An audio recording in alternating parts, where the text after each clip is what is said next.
Same rule say generally in principle idea yani it is supposed to be an exception, not a rule. Say akoi India ki politics na mase yam to join season hai mase ko aduna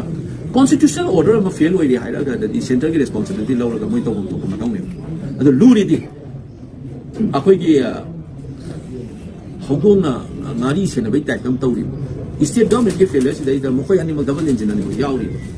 ai na sai na aspa thamai se manipur ka kan se na ti manipur area ka kan dal ya ma na ga meno manipur na tham le ta pri center ga state ka si sumaina samam na ga chatpam yaw ri ba du na president handa ki matang se president nung tham ka do sai na na center so hana yaw ga handa hai bi ro mo president nung li wari ki ma ho tin ma ga government na na puk chen cheng mai se